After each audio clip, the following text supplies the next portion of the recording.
رحم اللہ من قرأ الفاتحہ.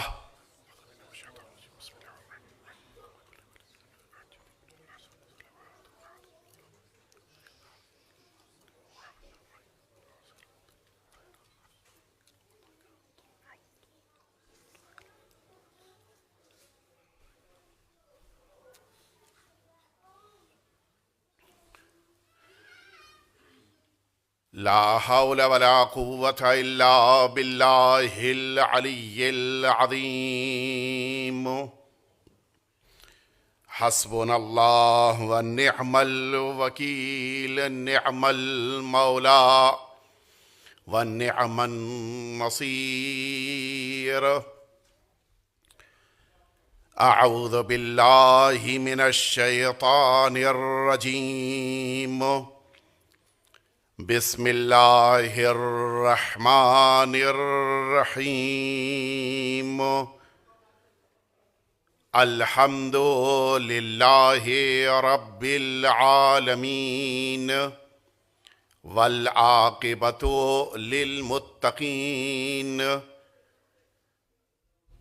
ثم الصلاة والسلام والتحية والإكرام على سيد الأنبياء والمرسلين، سيدنا ومولانا أبي القاسم محمد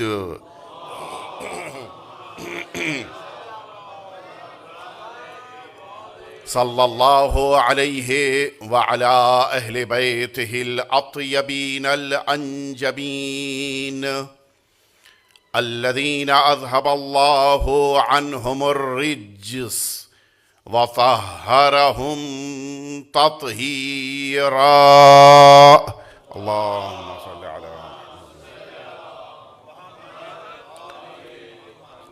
لا سيما الإمام المبين بقية الله في الأرضين.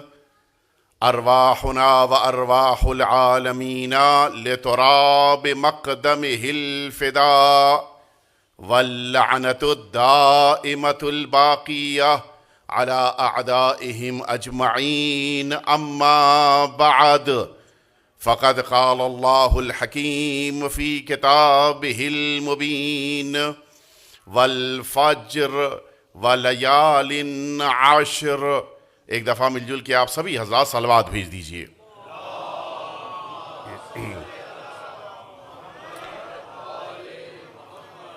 عزیزان محترم، سورہ مبارکہ فجر کی ابتدائی 2 آیتیں کہ جن میں اللہ رب العزت نے 2 اہم ترین قسموں کے ذریعے سے اپنی بات کو اس کائنات کے انسانوں کے لیے بیان فرمایا، جن میں پہلی قسم پروردگار نے فجر کی کھائی، اور دوسری قسم پروردگار نے ان 10 راتوں کی کہ جن 10 راتوں کو نہایت درجہ اہمیت ہی نہیں دی، بلکہ ان 10 راتوں کو اس امت کے لیے سرمایہ حیات قرار دیا.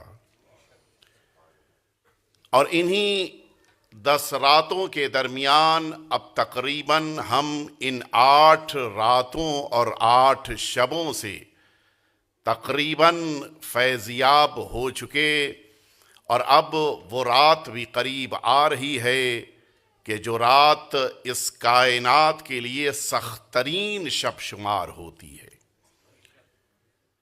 آج کی اس مجلس میں اور آج کی اس گفتگو میں ہمیں جس عظیم الشان شخصیت کا تذکرہ کرنا ہے، اور آپ کو جس کا نہ صرف یہ کہ معرفت جس کی حاصل کرنی ہے، بلکہ جس کا سوگ بھی منانا ہے، غم کرنا ہے، وہ ذات میدان کربلا کی ایک ایسی عظیم ذات ہیں کہ جن پر جو جس عمر کا ہے اس نے اسی اعتبار سے اس ذات پر بھروسہ کیا ہے.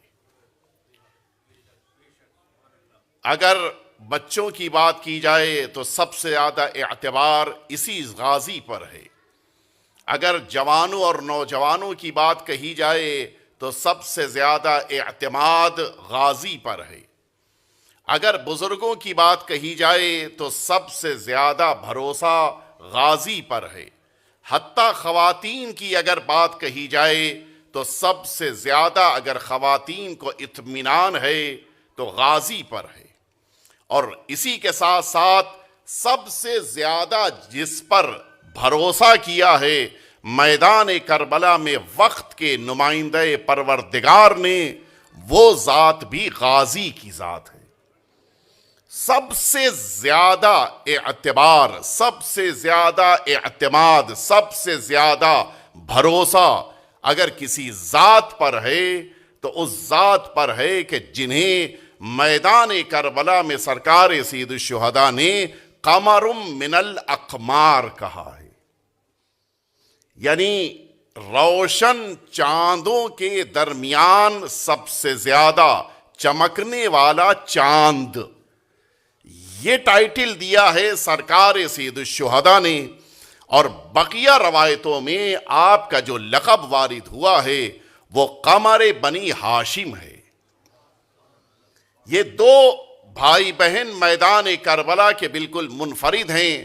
چونکہ آج میرا موضوع اس دوسری طرف جانے کے لیے ممکن نہیں ہے، لیکن پھر بھی اشارتاً عرض کر دوں کہ میدان کربلا میں یہ دو شخصیتیں بڑی منفرد ہیں۔ بھائی ہے تو قمر بنی ہاشم ہے، بہن ہے تو عقیلہ بنی ہاشم ہے، اور یہ دونوں اپنی ذات میں منفرد ہیں، بے مثال ہیں، ان کی کوئی نظیر کائنات میں نہیں ہے۔ لیکن اب جس بات سے میں اپنی گفتگو کا آغاز کرنا چاہتا ہوں، یہ سوال کئی دفعہ پوچھا جاتا ہے اور بہت سے جوانوں کے ذہن میں بھی یہ سوال پایا جاتا ہے کہ جب بڑی شخصیت موجود ہوتی ہے تو پھر معمولاً ان کے بعد والی شخصیت کے لیے وہ ٹائٹل استعمال کیا جاتا ہے کہ جو بڑی شخصیت کی ذات سے ٹکرائے نہیں۔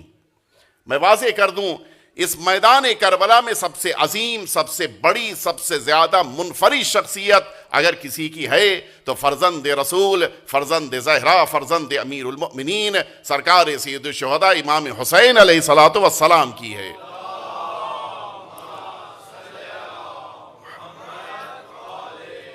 کوئی مقابلہ نہیں ہے، کوئی امام حسین کے سامنے ٹھہر نہیں سکتا، کوئی امام حسین علیہ السلام کے سامنے رک نہیں سکتا، کوئی امام حسین علیہ السلام کا مقابلہ نہیں کر سکتا۔ کائنات میں نہ کل کوئی کر سکتا تھا، نہ کائنات میں آج کوئی مقابلہ کر سکتا ہے۔ کسی کے اندر یہ جرأت اور ہمت نہیں ہے کہ امام حسین کے سامنے اپنے قد کو بلند کر سکے۔ سرکار سید الشہداء سب سے بڑی شخصیت ہیں، سب سے زیادہ محترم شخصیت ہیں۔ تو اگر سرکار سید الشہداء سب سے زیادہ بڑے ہیں تو پھر ان کے بعد جتنی شخصیتیں ہیں بہرحال ان کا وہ درجہ نہیں ہو سکتا کہ جو آقا امام حسین کا ہے۔ وہ امام ہیں، وہ اللہ کے نمائندے ہیں، وہ حجت پروردگار ہیں۔ ان کی ہی بنا پر میدان کربلا میں لوگوں کا قتل کیا جانا شہادت بنے گا۔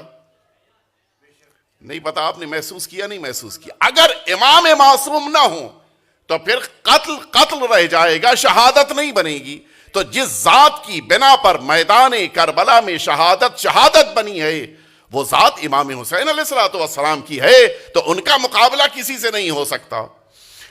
لیکن اس کے باوجود کہ میدان کربلا میں سب سے زیادہ نمایاں شخصیت امام حسین کی ہے، اگر قمر بنی ہاشم کہا گیا تو سرکار وفا کو کہا گیا۔ اگر چاند کہنا ہے، وہ بھی چمکتا ہوا چاند، تو پھر یہ لفظ تو سرکار سید الشہداء کے لیے ہونا چاہیے تھا۔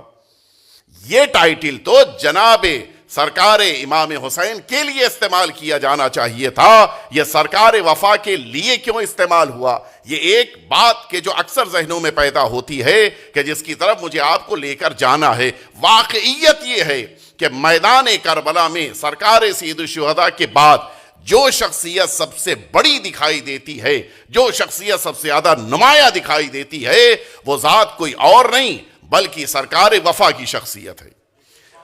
اپنے بھائیوں کے درمیان بھی عجیب ہے، ایک ماں اور ایک والد کی بنا پر دنیا میں تشریف لائے ہیں، اور اس میدان کربلا میں سرکار وفا کے علاوہ ان کے حقیقی 3 بھائی بھی شہید ہوئے ہیں، لیکن شاید ہو سکتا ہے کہ ہمارے بہت سے جوانوں نوجوانوں کو ان کے نام تک نہ پتا ہوں۔ ان کے درمیان بھی بقیہ تو بقیہ ہیں، ان کے درمیان بھی سرکار وفا منفرد ہیں، ان کی کوئی مثال نہیں ہے۔ ہمارے اور آپ کے امام محمد باقر علیہ الصلوۃ والسلام،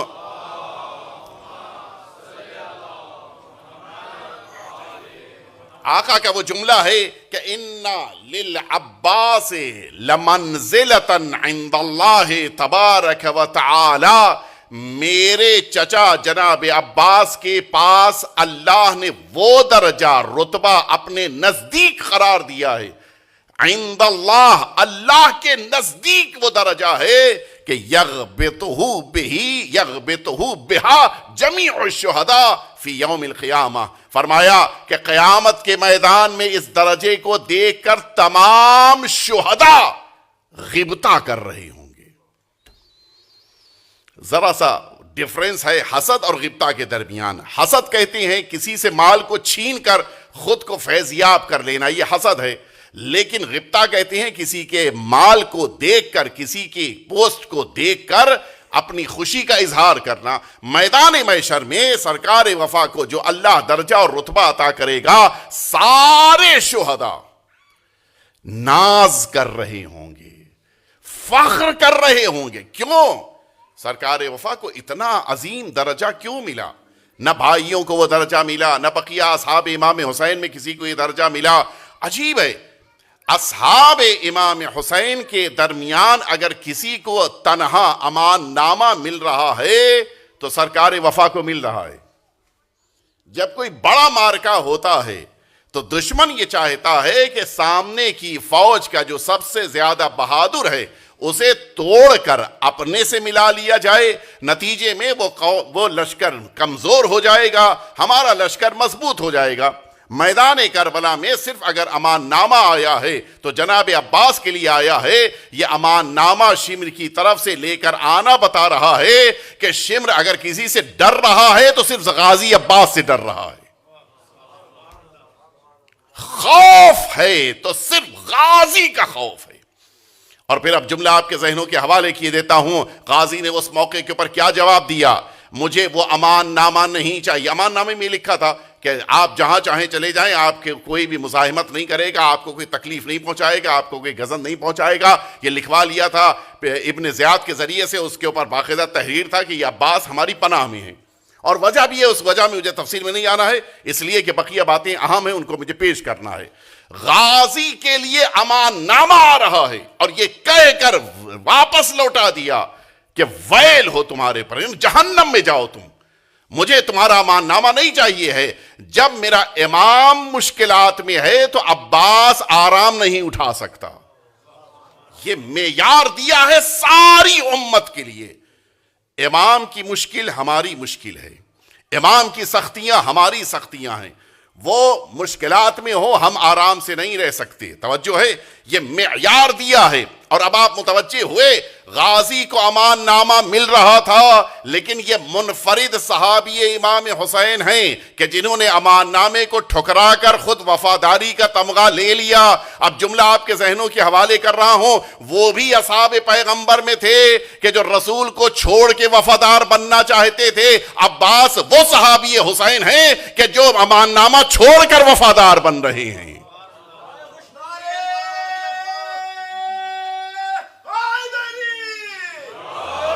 کوئی مقابلہ نہیں ہے اللہ کے رسول کے ساتھ اٹھنے بیٹھنے والوں سے، غازی کا کوئی مقابلہ نہیں ہے۔ میں نے تو ان کے لیے یہ کہا کہ جو میدان چھوڑ کر جا رہے تھے، حتیٰ وہ اصحاب پیغمبر کہ جو با وفا تھے، وہ اصحاب پیغمبر کہ جو ایمان کے 10ویں درجے پر تھے، ان سے بھی مقابلہ نہیں ہے۔ آپ مشہور واقعہ یقیناً آپ نے سنا ہوگا اس خطیب کا کہ جنہوں نے اپنی دلیلوں کے ذریعے سے منبر پر یہ بات ثابت کی کہ سرکار وفا اور جناب سلمان کے درمیان جناب سلمان کا رتبہ زیادہ ہے۔ نتیجے تک ابھی لے کے آ رہا ہوں، جملہ میں عرض کر رہا ہوں ان کا، اس لیے زیادہ ان کا درجہ ہے کہ جناب سلمان کو رسول اللہ نے علم دیا ہے، اور آپ جانتے ہیں کہ جس ذات سے علم لیا جائے جتنا عظیم استاد ہوتا ہے شاگرد بھی اتنی ہی عظمت پیدا کر لیتا ہے۔ تو سرکار رسالت مآب نے جناب سلمان کو علم دیا، تو اس کی بنا پر جناب سلمان کا درجہ اور رتبہ زیادہ ہے، اور سرکار وفا یقیناً بہت عظیم ہے، لیکن جناب سلمان سے مقابلہ نہیں ہے۔ رات میں انہوں نے ہی خواب میں دیکھا کہ بزم سجی ہے، سارے بزرگان تشریف فرما ہیں، خود رسالت مآب بھی موجود ہیں، امیر المؤمنین موجود ہیں، اور خود غازی بھی موجود ہیں۔ جناب سلمان داخل ہوئے، ہاتھ میں ان کے وہ ٹرے ہے کہ جس میں پانی ہے، ایک ایک کر کے سب کی خدمت میں پانی پیش کیا، یہاں تک کہ غازی کے سامنے بھی پانی لے کے حاضر ہوئے۔ اس خطیب نے اس موقع پر خواب ہی میں یہ اعتراض کیا کہ آپ کے لیے مناسب نہیں ہے کہ آپ غازی کی بارگاہ میں پانی لے کے حاضر ہوئے ہیں۔ جواب سنیں گے، جناب سلمان نے جواب دیا کہ اے نادان کیا کہہ رہے ہو؟ تمہیں پتہ بھی ہے کہ سرکار وفا جناب عباس کا درجہ اور رتبہ کیا ہے؟ تم یہ سوچ رہے ہو کہ مجھے رسول اللہ نے علم دیا ہے، اس بنا پہ میں غازی سے بڑھ سکتا ہوں، لیکن یہ بھولنا نہیں، میں جتنا بھی درجہ حاصل کر لوں، جتنا بھی رتبہ حاصل کر لوں، میں اگر چاند بن بھی جاؤں تو میں اصحاب کا چاند ہوں، عباس تو بنی ہاشم کا چاند ہے۔ ایک دفعہ مل جل کے صلوات بھیج دیں آپ حضرات۔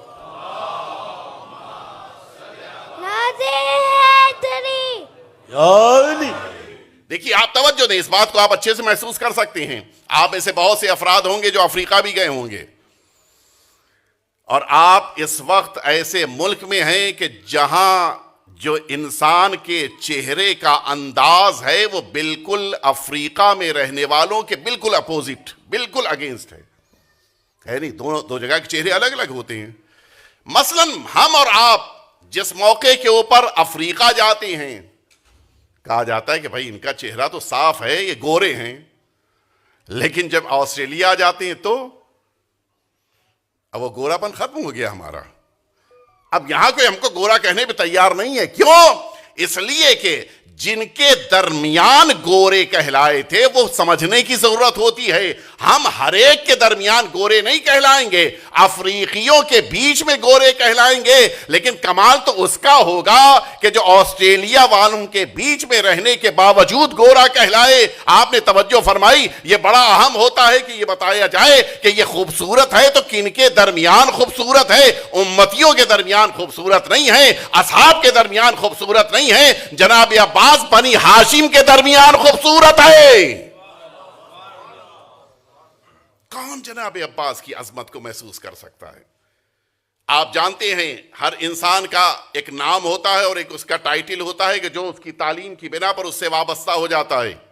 مثال کے طور پہ پڑھ لکھ لیا مولانا کہلائے، تعلیم حاصل کر لی تو ڈاکٹر کہلائے، پڑھ لیا انہوں نے پاس کر لیا تو انجینئر کہلائے۔ ہوتا ہے نہیں ہوتا ہے؟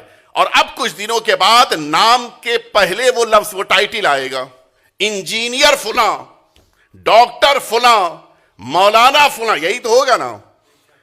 اور اگر کسی موقع کے اوپر صرف ٹائٹل لے لیا جائے، غور کیجئے میں کیا کہہ رہا ہوں، صرف ٹائٹل کا ذکر کریں، مثلا مجھے ڈاکٹر چاہیے، سامنے والا پوچھے گا کس ڈاکٹر سے ملنا ہے؟ آپ کہیں مجھے اپنے گھر کا نقشہ بنوانا ہے، انجینئر کے پاس جانا ہے، پوچھا جائے گا کس انجینئر کے پاس جانا ہے؟ آپ کہیں مجھے مولانا کے پاس جانا ہے، پوچھا جائے گا کس مولانا کے پاس جانا ہے؟ کیوں؟ اس لیے کہ کسی بھی مولانا کا ٹائٹل مولانا ہے، لیکن ان کی ذات سے تبھی یہ لقب وابستہ ہوگا جب نام کے ساتھ استعمال کیا جائے۔ لیکن عجیب ذات ہے، کائنات میں ایک ایسی منفرد شخصیت ہے کہ جنہوں نے اپنی ذات سے اپنے ٹائٹل کو ایسا وابستہ کر لیا ہے، اب لیا جاتا ہے ٹائٹل، یاد آتی ہے وہ ذات۔ نہیں، آپ کے ذہنوں کو نہیں پہنچا پایا۔ علمدار ایک ایسا ٹائٹل ہے جو جناب ابراہیم کے دور سے چلا آ رہا ہے۔ ہر اللہ کے صحیح نمائندے کو علمدار کہا گیا ہے، حتیٰ سرکار امیر المؤمنین کے ٹائٹل میں بھی علمبردار ہے۔ لیکن اس کے باوجود اگر میں کہوں علمدار، فوراً ذہن جناب عباس کی طرف جائے گا۔ وجہ کیا ہے؟ بقیہ کے نام کے ساتھ ٹائٹل آئے گا تب سمجھ میں آتا ہے۔ غازی نے ٹائٹل کو کچھ اس طرح سے لے لیا ہے، غازی نہ بھی کہا جائے تو علمدار سمجھا دیتا ہے۔ صلوات بھیج دے محمد وآل محمد پہ۔ اب یہ ذات کے ساتھ یہ لقب وابستہ ہو گیا ہے، اب علمدار کہیں بھی کہا جائے غازی ذہن میں آئیں گے۔ اور یہ ایک انفرادیت ہے کہ جو اللہ نے غازی کے ساتھ رکھی ہے، کہیں اور نہیں ملے گی آپ کو۔ اور عجیب اللہ نے یہ انفرادیت رکھی ہے۔ آپ حضرات کے وہاں تو یہ شاید مشکل نہ ہوتی ہو، ہم لوگوں کے وہاں جب بارش کا سیزن ختم ہوتا ہے، بظاہر شاید یہاں کے اوپر بارش خود ایک سیزن نہیں ہے، وہ کسی بھی موسم میں آ سکتی ہے، لیکن ہم لوگ کے وہاں باقاعدہ، آپ بھی پاکستان ہندوستان میں جانتے ہیں، ایک باقاعدہ سیزن ہوتا ہے۔ اور جب یہ سیزن ختم ہوتا ہے تو اب بہت سے لوگوں کو اپنے گھروں میں مرمت کروانی پڑتی ہے۔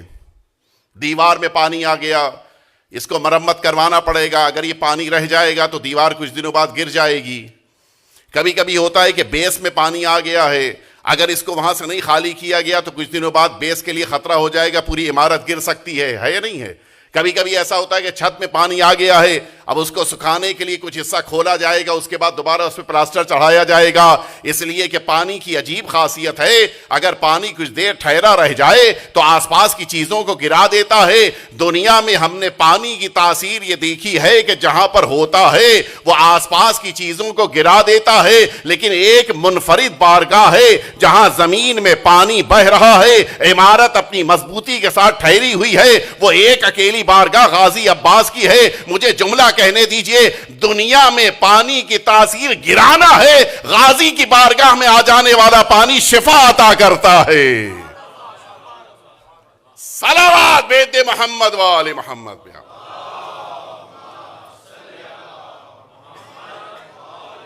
یہ وہ معجزہ ہے جو آج بھی غازی کی بارگاہ میں دکھائی دے رہا ہے۔ عجیب انفرادیت ہے۔ میں جلدی جلدی اپنے مراحل کو طے کر رہا ہوں، اس لیے کہ مجھے اس سوال کے جواب تک آپ کو لے کے آنا ہے۔ آپ نے دیکھا ہوگا، آپ سبھی ماشاءاللہ زیارتوں میں جاتے ہیں، پروردگار عالم ہم سبھی کو زیارت کی توفیق عطا فرمائے۔ کاظمین میں کتنے معصوم کے حرم ہیں؟ حرم ایک ہے، 2 معصوم دفن ہیں، ہے نہیں؟ سامرہ میں کتنے معصوم ہیں؟ سامرہ میں 2 معصوم دفن ہیں، حرم ایک ہے۔ کاظمین میں تو قبے 2 ہیں لیکن حرم ایک ہی ہے۔ مشہد مقدس میں 1 امام دفن ہیں۔ سرکار امیر المؤمنین کی بارگاہ میں، اس عظیم الشان باعظمت بارگاہ میں 1 امام دفن ہیں، اور اس لیے ایک ہی روضہ ہے۔ لیکن ایسا نہیں ہے کہ سرکار امیر المؤمنین کے حرم مطہر میں امیر المؤمنین کے علاوہ کوئی اور نہیں ہے آس پاس، نہیں، بڑی بڑی شخصیتیں دفن ہیں، اور اپنے زمانے کے بزرگان دفن ہیں، لیکن کسی ایک کا بھی حرم امیر المؤمنین کے علاوہ نہیں ہے۔ کاظمین میں سید رضی، سید مرتضیٰ دفن ہیں، یہ دین کے ستون شمار ہوتے ہیں۔ یہ سید مرتضیٰ وہ ہیں کہ جنہوں نے شیعیت کو بچایا ہے، بچایا اس معنی میں کہ اس زمانے میں یہ سرکاری طور پہ اگر نہ اعلان کیا جاتا یہ 5واں مذہب جعفری ہے تو یہ شیعت مٹ جاتی۔ سید مرتضیٰ اتنی اہم شخصیت ہیں، کاظمین میں دفن ہیں، حرم نہیں ہے ان کے پاس، ہے نہیں؟ متوجہ ہیں آپ کے نہیں؟ مشہد مقدس میں نہ جانے کتنے بڑے بڑے علماء دفن ہیں، کتنی عظیم شخصیتیں دفن ہیں، لیکن اب جب امام معصوم کا حرم ہے تو اب کسی غیر امام کا حرم نہیں ہو سکتا۔ آپ پہنچ گئے، میں کہاں تک آپ کو لے کے جانا چاہتا ہوں؟ جس جگہ پر امام کا حرم ہوتا ہے پھر امام کے علاوہ کسی اور کا حرم نہیں ہو سکتا ہے، لیکن نہ جانے نگاہ پروردگار میں غازی کی کتنی عظمت ہے کہ جس کربلا میں امام حسین کا حرم ہے وہیں پر غازی کا بھی حرم موجود ہے۔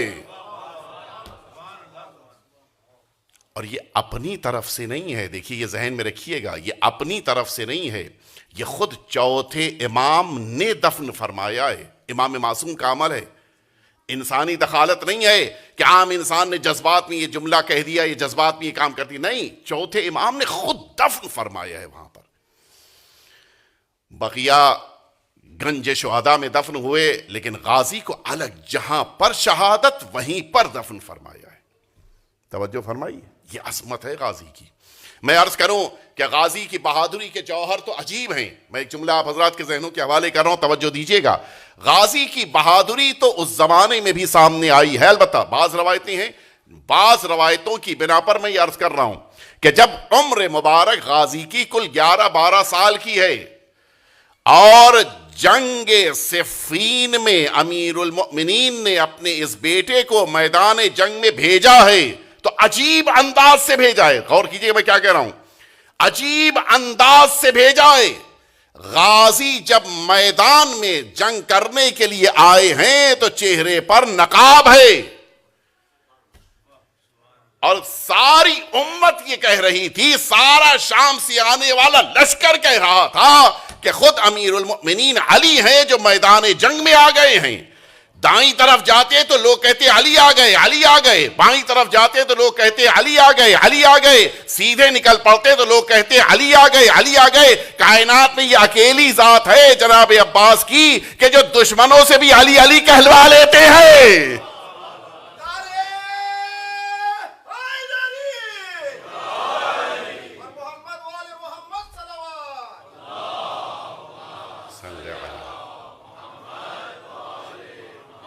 اب آپ اس جملے کو محسوس کریں کہ جو غازی نے اس موقع پہ کہا تھا کہ خانہ کعبہ کی چھت پہ کھڑے ہو کے خطبہ دے رہے ہیں کہ او تخوفون قوما یلعب بالموت فی الطفولیہ فکیف کان فی الرجولیہ، اس قوم کو تم موت سے ڈراتے ہو جو بچپن سے موت سے کھیلنے کی عادی ہے، تو اس قوم کا جوان فکیف کان فی الرجولیہ، اس قوم کا جوانی میں کیا عالم ہوگا۔ سوچو تم کس سے بات کر رہے ہو۔ میں ایک جملہ کہہ کے خطبے کی طرف آپ کو لے کے آ جاؤں۔ کائنات میں 2 موقعوں پر دھوکہ ہوا، دشمنوں کو ذات پر دھوکہ ہوا۔ ایک صفین میں بیٹے کو دیکھ کر لوگ سمجھے کہ بابا آ گئے، دوسرا موقع بھائی کو دیکھ کر دشمن یہ سمجھے کہ رسول اللہ بستر پہ لیٹے ہیں۔ یہ عجیب انفرادیت ہے۔ اگر ہجرت کی شب ہے تو لوگ نبی کو سمجھ رہے تھے علی کو دیکھ کر، اور جس موقع پر صفین کا مرحلہ آیا ہے لوگ عباس کو دیکھ کے علی سمجھ رہے تھے۔ یہ عجیب انفرادیت۔ اور اب آئیے، میں یہ سارے ہمارے جوانوں کے لیے درس ہے، اب جو میں کہنے جا رہا ہوں یہ سب کے لیے درس ہے بلا استثناء۔ یہ میرے لیے، آپ کے لیے، سب یہی فلسفہ عزاداری ہے۔ ایک بڑا عظیم الشان خطبہ دیا ہے سرکار وفا نے اسی خانہ کعبہ کی چھت پر جا کر۔ یہ کعبے کی چھت چھوٹی چھت نہیں ہے، اور آج سے ہی ایسا نہیں ہے کہ وہ اونچی قرار دی گئی ہو، گزشتہ زمانے سے اونچی رہی ہے۔ جس چھت پر لوگ جا نہیں پاتے اس چھت پر جا کر خانہ کعبہ کے غازی نے خطبہ دیا ہے۔ میں نے ایک زمانے میں آرٹیکل لکھا تھا، شاید ہمارے بعض برادران نے بھی دیکھا ہوگا، کہ بے مثال منبر پہ بے مثال خطیب۔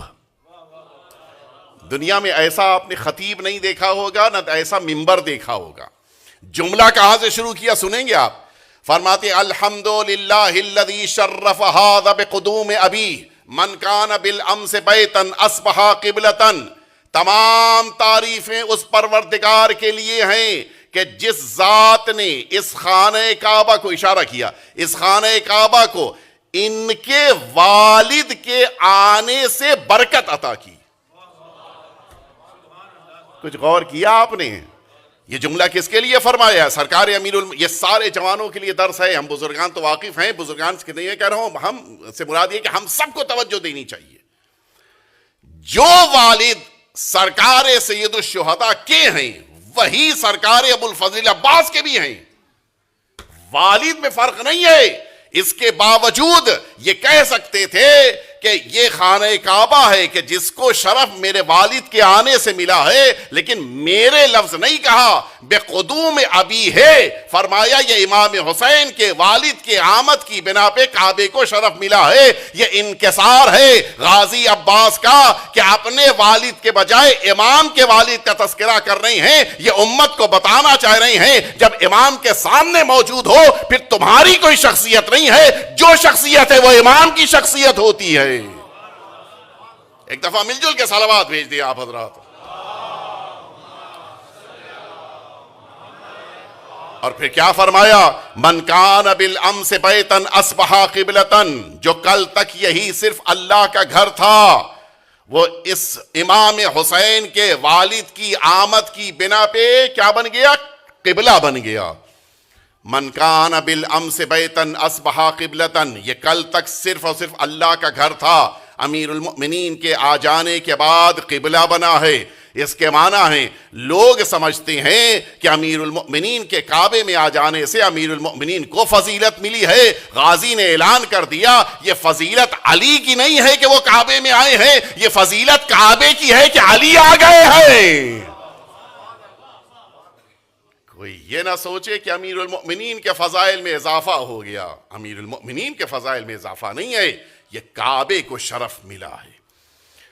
اس کے بعد فرماتے کہ ایتھا الکفرۃ الفجرہ، اے کافرو، اے فاجرو۔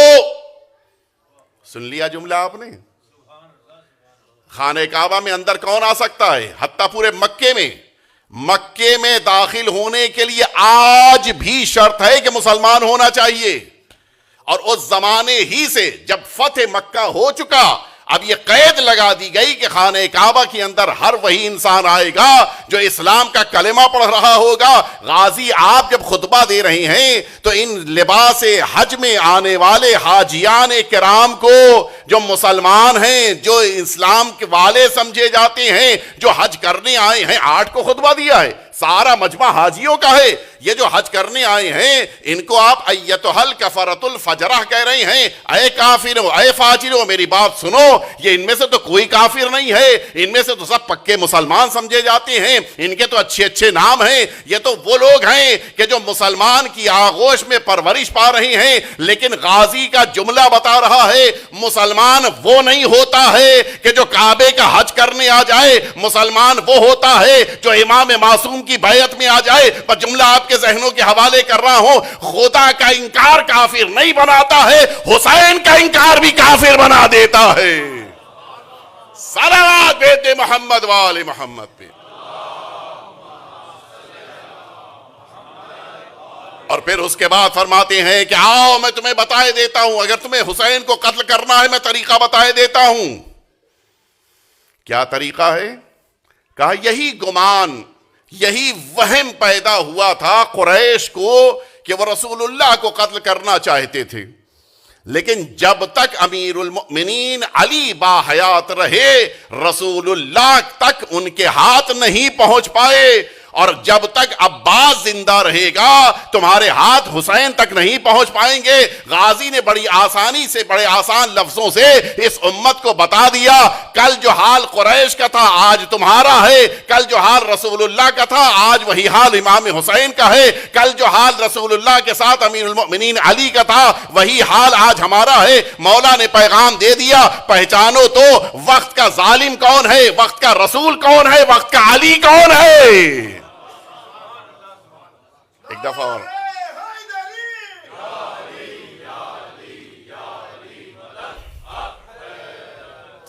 اب آپ وہ فضیلت بھی سن لیجئے، پھر میں آخری مرحلے کی طرف آپ کو لے کے آ جاؤں۔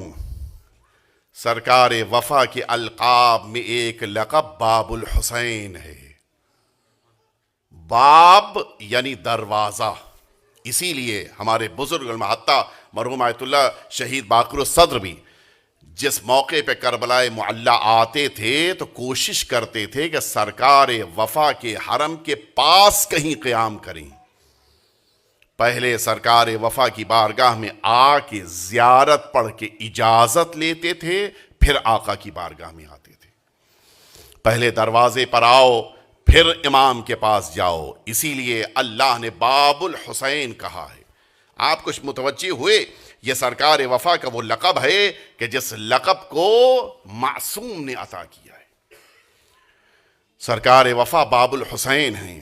کائنات میں دو ہی باب ہیں، دو ہی شخصیتیں دروازہ ہیں.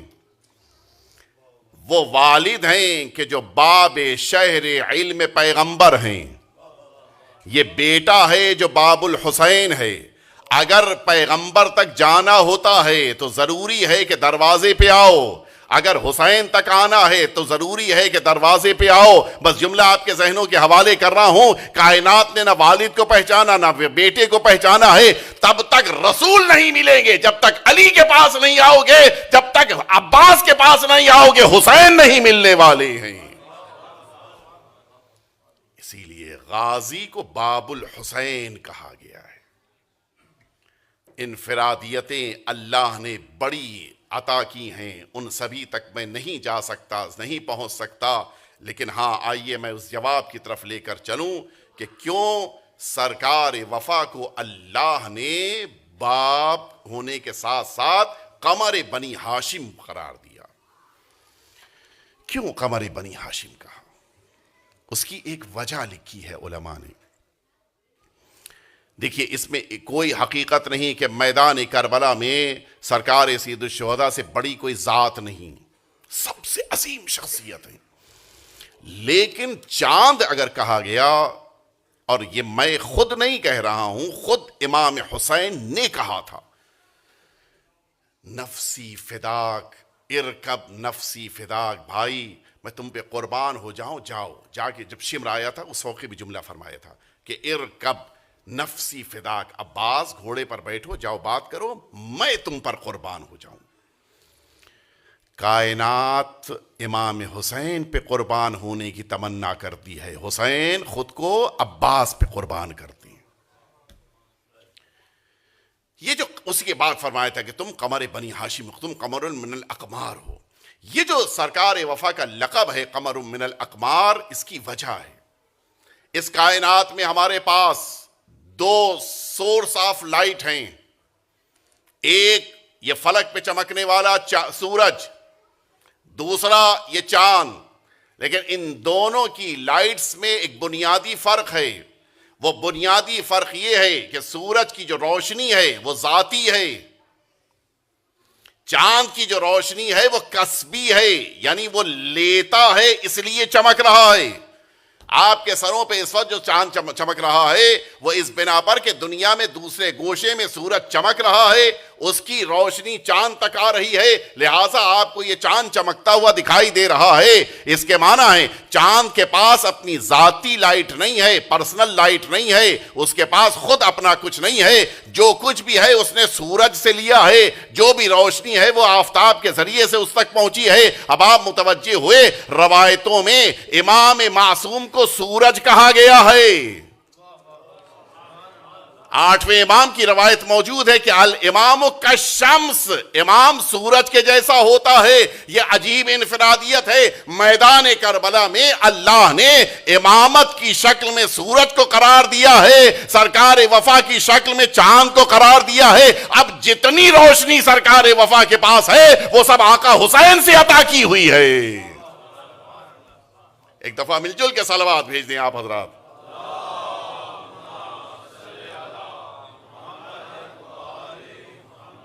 بس میں نے ختم کر دیا. جس موقع پہ میں ابھی مصائب نہیں پڑھ رہا ہوں، جس موقع پہ سرکار وفا میدان کربلا میں آقا کے سامنے آئے، آپ سبھی جانتے ہیں پورا لشکر شہید ہو چکا تھا. لیکن امام حسین نے جملہ فرمایا کہ عباس اذا مضیت تفرق عسکری، عباس چلے جاؤ گے تو میرا لشکر بکھر جائے گا.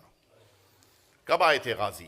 اچھا صبح سے کئی بار آ چکے تھے، لیکن یہ آخری جملہ کب فرمایا؟ بالکل آخری ملاقات میں جب امام حسین کے پاس غازی آئے ہیں تو فرمایا کہ اگر تم جا رہے ہو تو لشکر بکھر جائے گا.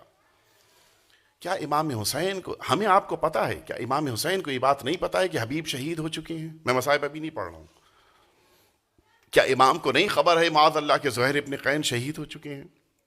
کیا امام کو نہیں پتا ہے کہ جون دنیا سے رخصت ہو گئے ہیں؟ کیا امام کو نہیں پتا ہے کہ بلال جا چکے ہیں، ہلال جا چکے ہیں؟ کیا امام کو خبر نہیں ہے کہ جناب عون اور جناب محمد اور جناب قاسم سب شہید ہو چکے ہیں، پھر یہ جملہ کیوں فرمایا کہ اذا مضیت تفرق عسکری؟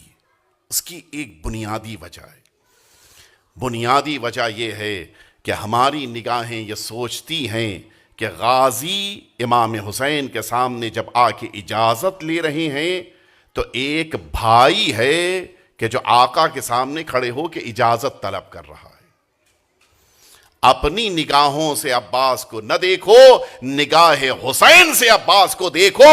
دنیا عباس کو اکیلا سمجھتی ہے، حسین عباس کو پورا لشکر سمجھتے ہیں۔ اور اسی لیے فرمائے کہ اذا مضیت تفرق عسکری، عباس تم چلے گئے تو میرا لشکر بکھر جائے گا۔ میں آج غازی کا تذکرہ ہے، تھوڑا سا وقت آپ کا زیادہ لوں گا۔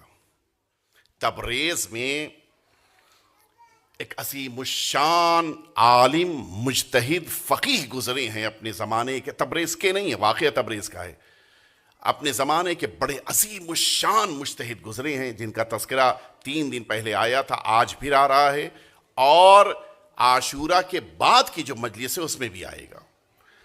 اپنے زمانے کے بڑے مجتہد اور فقیہ تھے، مرحوم شیخ دربندی علیہ رحمت والرضوان، بڑے عظیم انسان تھے۔ پوری کتاب اسرار الشہادہ مقتل کی لکھی ہے جو آج ہمارے لیے بہترین مدرک ہے اس واقعات کربلا کے لیے۔ مرحوم دربندی گئے تبریز، اچھا یہ اپنے زمانے کے خطیب بھی تھے، بڑے اچھے خطیب بھی تھے۔ اپنے جوانی کے زمانے میں یہ تبریز گئے تھے مجلس پڑھنے۔ اچھا آپ جانتے ہیں کہ بعض تاریخوں میں اختلاف ہے، مثلا 6 محرم کو کس کا سوگ منایا جائے، تھوڑا سا کہیں کہیں اختلاف ہے، بعض جگہوں پہ جناب قاسم کا تذکرہ ہوتا ہے، بعض جگہوں پہ جناب علی اکبر کا ہوتا ہے۔ مثلا 9 محرم کے لیے بھی بعض جگہوں پر اختلاف ہے کہ جناب علی اصغر کا تذکرہ اس دن ہو یا 6 تاریخ کو ہو، بعض جگہوں پہ اختلاف ہے۔ حتیٰ 7 تاریخ میں بھی تھوڑا سا علماء نے روایت جو کیا ہے اس میں کہیں کہیں اختلاف ہو جاتا ہے، لیکن 8 محرم ساری دنیا میں سرکار وفا کا ذکر ہوتا ہے۔ عجیب یہ بھی انفرادیت ہے سرکار وفا کی، ساری دنیا میں۔ یہی 8 کی شب یعنی آج کی جو شب تھی، جناب مرحوم دربندی اس مجلس سے پہلے انہوں نے اعلان کیا تھا کہ میں 8 تاریخ کو جناب عباس کے مسائب پڑھوں گا، جتنے بیمار جہاں بھی ہوں آ جائیں گے اسے۔ اور یہ خبر، اس زمانے موبائل ہوتا نہیں تھا، فون ہوتے نہیں تھے، لوگوں کے زبانوں کے ذریعے سے خبریں پہنچتی تھیں، آس پاس کے علاقوں میں بھی خبریں پہنچ گئیں۔ 100 سے زیادہ ایسے مریض آئے کہ جن مریضوں کا کوئی علاج ہی نہیں تھا، اور مرحوم دربندی جس موقع پر منبر پہ بیٹھے، مجلس پڑھی، دوران مجلس انہوں نے ایک جملہ کہا، آپ کو تعجب ہوگا، 27 یہ ہسٹوریکل فیکٹ ہے، یہ تاریخ میں لکھا ہوا ہے، 27 وہ مریض کہ جو چل کے نہیں آئے تھے واپس چل کے گئے، اور یہ بقیہ جتنے تھے ان سب کی بیماریاں دور ہو گئیں۔ ایک جملہ کہا تھا، مرحوم دربندی نے کہا تھا کہ مولا میری کوئی خود حیثیت نہیں ہے، میرے پاس کچھ ہے ہی نہیں، مولا میں نے ان سارے مریضوں کو آپ کے نام پہ بلایا ہے، میری حیثیت نہیں ہے مولا، لیکن آپ کے نام کی عزت یہ ہے، آپ کو اللہ نے باب المراد بنایا ہے کہ ان کی بیماریوں کو مولا دور کر دیجئے۔ سارے بیمار ٹھیک ہو گئے تھے۔ آج کی شب مولا سے مانگنے کی شب ہے۔ بیمار کہاں ہیں؟ غازی کا شفا خانہ کھلا ہوا ہے۔ مشکلات میں گھرے ہوئے انسان کہاں ہیں؟ ظاہر ہے کہ آج کی جو تاریخیں ہیں، ان تاریخوں میں مصائب کے بعد دعا کا موقع نہیں ملتا، لہٰذا ابھی دعا کر لیجئے۔ یہ تاریخ بڑی قیمتی ہے، سرکار وفا کا تذکرہ بڑا قیمتی ہے۔ یہ ساری بیویوں کی امیدوں کا نام عباس ہے، حسین کی آرزوؤں کا نام عباس ہے، علی کی دعاؤں کا نام عباس ہے۔ آج بے اولاد عباس سے اولاد مانگیں، اللہ کی بارگاہ میں غازی کو واسطہ بنائیے۔ مشکلات میں گھرے ہیں، کسی کی خانوادگی مشکل ہے، کسی کی گھریلو مشکل ہے، کسی کے گھر کی مشکل ہے، کسی کو زمین کی مشکل ہے، کسی کی کوئی مشکل ہے، آج غازی کے پاس صدق دل سے آپ کہیے کہ غازی ہم آپ کے پاس آئے ہیں، آپ ہماری مشکل حل کر دیجئے۔ میں عرض کروں آپ کی خدمت میں کہ واقعاً غازی سب کی مشکلات کو دور کرتے ہیں۔ مرحوم شیخ جعفر تستری علیہ الرحمت والرضوان اچھے خطیب گزرے ہیں، وقت نہیں ہے کہ میں تفصیل میں جاؤں۔ ان کو خود سرکار سید الشہداء نے یہ خطابت کی توفیق دی تھی، تفصیلی واقعہ ہے، اس پہ نہیں جاؤں گا میں، وقت نہیں بچا ہے میرے پاس۔ مرحوم شیخ جعفر تستری علیہ الرحمت والرضوان نے ایک واقعہ لکھا ہے اپنی زندگی کا، جو انہوں نے خود اپنی آنکھوں سے دیکھا ہے۔ یہ بڑے اچھے فارسی زبان کے خطیب تھے، حتیٰ عربی زبان میں بھی خطابت کرتے تھے، عراق بھی بہت جاتے تھے۔ اور عالم یہ تھا کہ ان کے، میں یہ جملہ کہہ دوں تاکہ شخصیت سمجھ میں آ جائے، کہ ان کے البتہ یہ حجت الاسلام تھے، مجتہد نہیں تھے، لیکن ان کے بارے میں چونکہ سب کو پتا تھا کہ آقا حسین نے انہیں خطیب بنایا ہے، ان کے درس، ان کی تقریروں میں اس زمانے کا سب سے بڑا فقیہ جو ہمارے ستونوں میں شمار ہوتے ہیں، شیخ اعظم انصاری علیہ الرحمت، اور جن کی کتاب کو پڑھے بغیر کوئی مجتہد نہیں بن سکتا، اتنا پائے کا عالم۔ شیخ جعفر تستری جب تقریر کرنے کے لیے آتے تھے تو نیچے آ کے بیٹھتے تھے تقریر سننے کے لیے، یہ عالم تھا۔ شیخ جعفر تستری نے اپنی آنکھوں سے جو منظر دیکھا اس کو بیان کیا ہے، انہوں نے لکھا ہے کہ میں آیا ہوا تھا کربلا مجلسیں پڑھنے کے لیے، اور میں حرم میں آیا تھا زیارت کرنے کے لیے۔ میں اس وقت گیا حرم میں غازی کے زیارت کرنے کے لیے، اور میں اپنی زیارت پڑھ رہا تھا۔ اسی دوران اچانک مجھے کچھ ہلچل محسوس ہوئی۔ میں نے اب جو گھوم کے دیکھا تو میں نے دیکھا کہ ایک جوان ہے جو ایک تخت کے اوپر اپنی ماں کو لٹائے ہوئے حرم میں لے کے آ رہا ہے۔ میں سمجھ گیا کہ یہ ماں بیمار ہوگی، اس کی شفا کے لیے لے کے آ رہا ہے، لیکن اب جو لے کے آیا اور اس نے مولا عباس کی زری کے پاس اس تخت سے نیچے اتار کے لٹایا اپنی ماں کو، میں تو دیکھ کے دنگ رہ گیا کہ بالکل وہ آخری سانس لے رہی تھی، بالکل دنیا سے جانے والی تھی۔ اور اب اس نے غازی کے زری کی طرف توسل کیا اور کہا کہ مولا میں اپنی بیمار ماں کو لے کے آیا ہوں، لایا بیمار ہوں، لے جاؤں گا شفا کے ساتھ، اور آپ سے شفا مجھے چاہیے، آپ کو اللہ نے باب المراد بنایا ہے، آپ سے مجھے شفا چاہیے۔ اور وہ خاص دیہاتی تھا، بالکل آپ جانتے ہیں کہ عرب جو دیہات کے ہوتے ہیں ان کا کلچر ذرا مختلف ہوتا ہے، بولنے کا انداز، ان کے اٹھنے بیٹھنے کا طریقہ بالکل مختلف ہوتا ہے، کہ وہ بالکل خاص دیہاتی لہجے میں بات کر رہا تھا، اور تقریباً جو ہمارے آپ کے درمیان مہذب کلچر میں، ایک اچھے معاشرے میں جو تہذیب کی لفظیں استعمال ہوتی ہیں ان میں سے کوئی لفظ استعمال نہیں کر رہا تھا، جس کو آپ کہتے ہیں کہ بالکل فرینکلی بات کر رہا تھا، بالکل اس طرح سے کہ جیسے مولا کے پاس آیا ہے اور بہت زیادہ کلوز ریلیشن ہے، اور بغیر کسی احترام کے بات کر رہا تھا۔ شیخ جعفر تستری کہتے ہیں کہ میں آیا، میں نے اس سے کہا کہ بیٹا تمہاری ماں تو آخری ہچکیاں لے رہی ہے، کیوں اس کے لیے دعا کر رہے ہو، اور تمہارا انداز بھی اچھا نہیں ہے، اب تو وقت آ گیا ہے کہ اس کے لیے جا کے تم غسل کا انتظام کرو، پانی کا انتظام کرو، کفن کا انتظام کرو، قبر کا انتظام، یہ تو بالکل آخری وقت ہے، کیا لے کے آئے ہو تم اس کو؟ اس سے عجیب انداز میں گھوم کے میری طرف دیکھا۔ شیخ جعفر تستری کہتے ہیں، کہتا ہے کہ شیخ میرے اور عباس کے بیچ میں نہ آنا، میں آقا کے پاس آیا، میرے بیچ میں نہ آنا۔ کہتے ہیں شیخ جعفر تستری کہ میں آیا، کنارے کھڑا ہو گیا، اچھا اس کا انداز شدید ہوتا جا رہا تھا، اس کے بات کرنے کا انداز کہ میں سن نہیں پا رہا تھا، اس طرح سے وہ جناب عباس سے بات کر رہا تھا کہ مجھے لگ رہا تھا کہ اچھی بات نہیں کہا، صحیح اس طرح سے نہیں اس کو بات کرنی چاہیے۔ کہا پھر بھی میں کھڑا رہا، برداشت کرتا رہا، اور تھوڑا میں فاصلے پہ چلا گیا تاکہ اس کی آواز میرے کانوں میں نہ آئے۔ اچانک میں نے اس سے ایک جملہ سنا، کہتا ہے یا ابا فاضل، آپ نے سنا ہوگا یہ عرب سرکار وفا کو ابا الفضل کی وجہ ابا فاضل کہتے ہیں، معمولاً ان کا ایک دستور ہے۔ کہتا ہے اے ابا فاضل، آپ سے میں اپنی ماں کی صحت لینے آیا ہوں، اور اگر آپ نے صحت نہ دی تو میں یہیں سے سیدھا نکل کے جاؤں گا، گھر نہیں جاؤں گا، سیدھا نجف جاؤں گا، اور جا کے امیر المؤمنین سے کہوں گا کہ مولا آپ کے بیٹے نے میری بات نہیں سنی۔ شیخ جعفر طستری کہتے ہیں کہ اس کا انداز ایسا تھا کہ مجھے عجیب لگا. میں چاہتا تھا کہ پھر اٹھ کے آؤں، اس کو سمجھاؤں کہ بیٹا ایسی بات نہیں کرتے مولا سے، لیکن اتنی دیر میں وہ جوش میں حرم سے نکل گیا. اور اب جو دیکھا میں نے، ماں بالکل تقریباً وہ جو اس کی جان نکل ہی تقریباً چکی تھی، بالکل بے سدھ ہو چکی تھی. کہ کچھ ہی دیر گزری تھی کہ میں نے دیکھا کہ یہ ماں اٹھ کے بیٹھ گئی. مجھے سمجھ میں آ گیا کہ اس کو شفا دی ہے. میں بھی دعا کر رہا تھا، سارے حرم میں دعا ہو رہی تھی کہ مولا یہ بیٹا جو ہے اس کا بہت زیادہ اصرار کر رہا ہے، اکیلا بیٹا ہے، ایک ہی ماں دنیا میں ہے اس کی، اور کوئی رشتہ دار بچا نہیں ہے، وہ اس طرح مولا اس کو شفا دے دیجئے. کہتے ہیں شیخ جعفر طستری کہ میں نے دیکھا کہ ماں اپنی جگہ سے اٹھ کر بیٹھ گئی، اور کچھ ہی لمحات گزرے تھے کہ وہی لڑکا جو گیا تھا وہ واپس دوڑتا ہوا یا بڑی فریاد کر چیخ رہا تھا، بری طرح رو رہا تھا. اپنی ماں کے قریب آ کے کھڑا ہوا، ماں کو صحت مند دیکھا اور پھر مولا کی زری سے لپٹ گیا. مولا آپ کا شکریہ کہ آپ نے میری ماں کو صحت دے دیا. مولا آپ کا احسان کہ آپ نے میری ماں کو صحت عطا کر دی.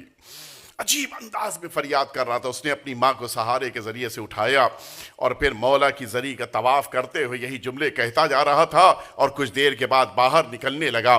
میں دوڑ کے اس کے پاس آیا. میں نے کہا بیٹا بتاؤ تمہارے ساتھ کیا ہوا، کیسے تمہاری ماں کو شفا مل گئی؟ کہتا ہے شیخ تم ہی تھے جو مجھ سے کہتے تھے کہ ماں کے کفن کا انتظام کرو. میں کہتا تھا کہ غازی اور میرے بیچ میں نہیں آنا. کہا ہوا کیا تمہارے ساتھ؟ کہتا ہے کہ میں اپنی فریاد کرنے کے بعد مولا کے حرم سے نکلا اور سیدھا نجف کی طرف، کربلا سے باہر نکل رہا تھا، میں سیدھا نجف کی طرف جانے لگا تاکہ چلوں امیر المؤمنین علی سے فریاد کروں کہ مولا آپ کے بیٹے نے میری ماں کو شفا نہیں عطا کی ہے. کہتا ہے کہ میں اسی لیے آگے کربلا سے باہر نکل کے آگے بڑھ رہا تھا. مجھے نجف کا راستہ تو پوری طرح نہیں پتا تھا، اس لیے کہ میں اکیلا جا رہا تھا، لیکن میں ڈھونڈ رہا تھا کہ کوئی مل جائے جو مجھے نجف کا راستہ بتا دے.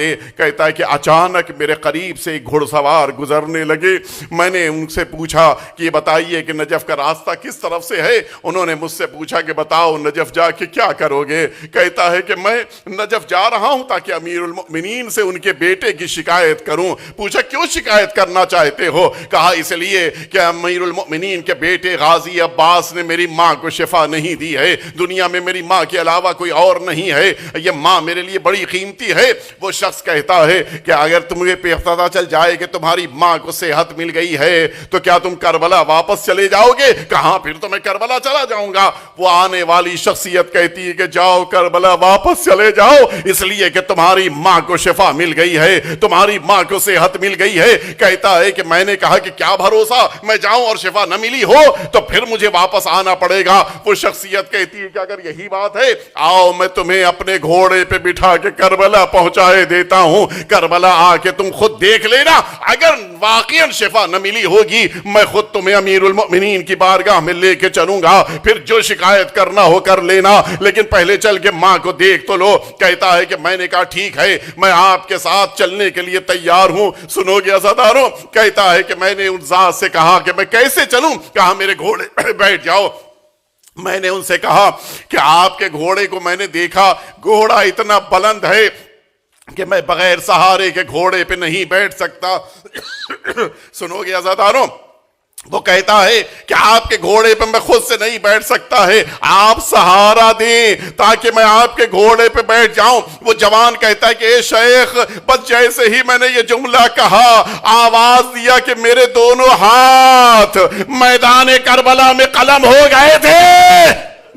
میں کیسے تمہیں سہارا دے کے گھوڑے پہ بٹھاؤں؟ کہتا ہے کہ بس جب سے یہ میں نے منظر دیکھا ہے میری آنکھوں کے اشک نہیں تھم رہے ہیں. میرا عباس، میرا غازی آج پوری دنیا کی مشکل حل کر رہا ہے. اللہ نے ہاتھ لے لیے لیکن باب المراد بنایا. اللہ نے ہاتھ لے لیے لیکن اس کے باوجود کائنات کی مشکلات کا حل ہے تو غازی کے پاس موجود ہے. اے میرے پروردگار، ہم بھی غازی کی مجلس میں آئے ہیں. اے میرے پروردگار، پروردگار ہم اس عباس کی مجلس میں آئے ہیں کہ جن پر حسین کو بھروسہ تھا، جن پر زینب کو بھروسہ تھا، جن پر ننھی سکینہ کو بھروسہ تھا۔ سنیں عزاداروں، میدان کربلا میں غازی اپنے امام کی بارگاہ میں حاضر ہیں، اے آقا مجھے میدان میں جانے کی اجازت دے دیجئے، اور ادھر حسین کہہ رہے ہیں اے عباس تو بھی تو لشکر کے سردار ہو، اور ادھر عباس نے جب یہ جملہ سنا کہا وہ لشکر کہاں رہ گیا کہ جس کا میں علمدار تھا۔ آزاداروں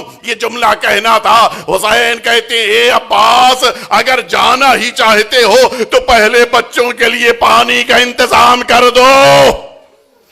غازی میدان کربلا میں جانے سے پہلے خیموں میں آئے، ایک خیمہ ایسا دکھا جس خیمے میں سارے بچے جمع ہیں۔ سن سکو گے عزاداروں، مقتل کی لفظیں ہیں، یہ بچے مشکیزہ اٹھا اٹھا کے اپنے سینے پہ رکھ رہے تھے، شاید مشکیزے کی نرمی کی بنا پر کچھ ٹھنڈک مل جائے۔ ہاں انہی کے درمیان وہ 4 سالہ بچی سکینہ اب جو اپنے چچا کو دیکھا دوڑ کے آ کے لپٹ گئی، فرماتے اے سکینہ اب پریشان نہ ہونا، تمہارا چچا پانی لینے کے لیے جا رہا ہے۔ ہاں سکینہ سے مشکیزہ لیا، اور ادھر ننھی سی بچی نے بقیہ بچوں سے کہنا شروع کیا اب میرا چچا جا رہا ہے، اب پریشان نہ ہونا، اب پانی لے کے غازی واپس آئے گا۔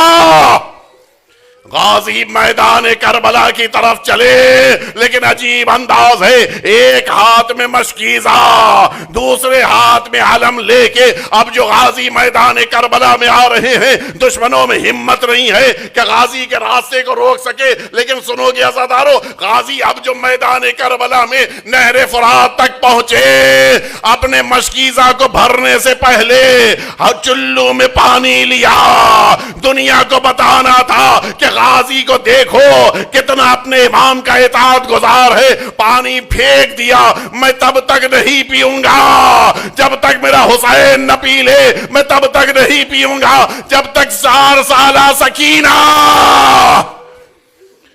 آزادارو غازی نے پانی نہیں پیا، مشکیزہ لے کے واپس پلٹے، مشکیزہ بھرا ہوا لے کے واپس پلٹ رہے ہیں۔ لیکن آزادارو سنا ہوئے جملہ، اب چاروں طرف سے تیر چلنے شروع ہو گئے، کوئی تیر چلا رہا ہے، کوئی چاہتا ہے کہ تلوار چلائے، تلواروں کے لیے تو ہمت نہیں تھی کہ قریب آنا پڑے گا۔ لیکن ہاں جملہ سنو گے، جب یہی علم مبارک جناب مختار کو ملا تو عجیب منظر دیکھا، اس علم کے اوپر جا بجا تیر لگے تھے، لیکن 2 جگہ ایسی تھی کہ جہاں پہ تیر نہیں لگے تھے۔ پوچھا یہاں پہ تیر کیوں نہیں لگے ہیں؟ بتایا گیا جہاں پر عباس کا ہاتھ تھا وہ تیر غازی کے ہاتھوں میں پیوست ہوتے رہے، اور ادھر دشمنوں نے مل کے اب جو حملہ کیا، داہنا بازو قلم ہوا، علم اور مشکیزہ بائیں ہاتھ میں آیا۔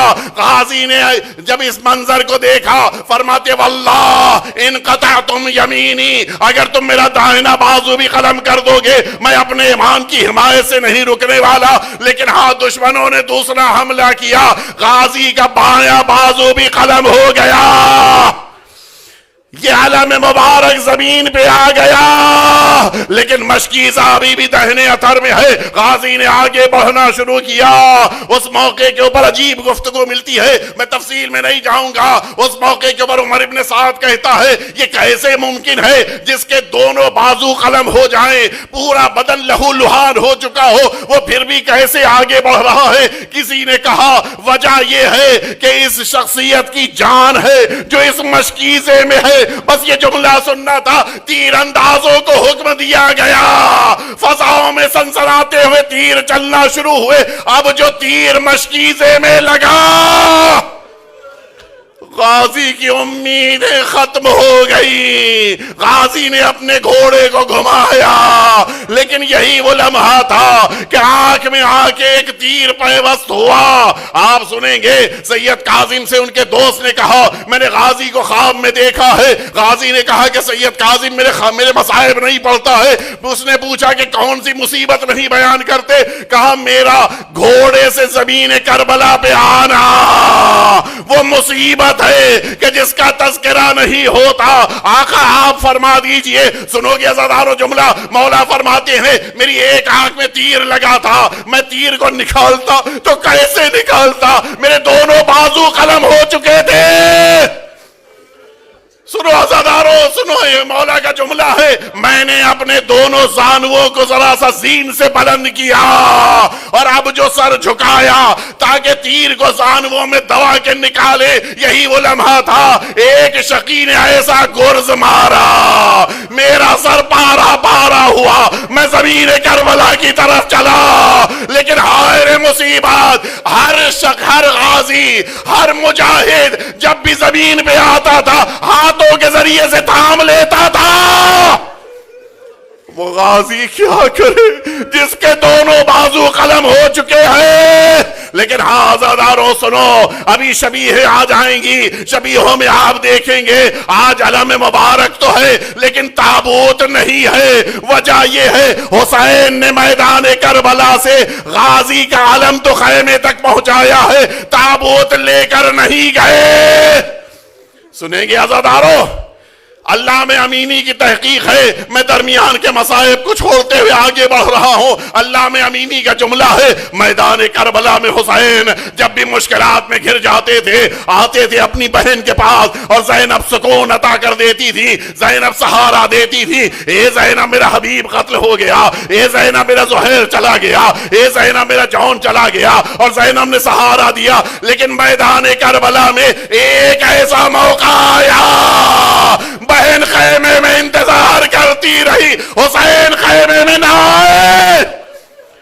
وقت گزرتا گیا, زینب کی بے چینی بڑھ رہی ہے. سنو عزادارو آخری جملہ, اب جو زینب نے بھائی کو ڈھونڈنا شروع کیا, میرا بھیا گیا تو کہاں گیا, دیکھا ایک خیمے میں اب جو قدم رکھا حسین زمین کربلا پہ بیٹھے ہوئے دونوں ہاتھ اٹھا کے آواز دے رہے تھے, اے میرے پروردگار, تو نے عون محمد کو لیا, میں نے زینب کو بتا دیا, تو نے قاسم کو لیا, میں نے زینب کو بتایا, لیکن اے میرے پروردگار میری ہمت جواب دے گئی ہے, میں کیسے کہوں اے زینب عباس قتل ہوئے.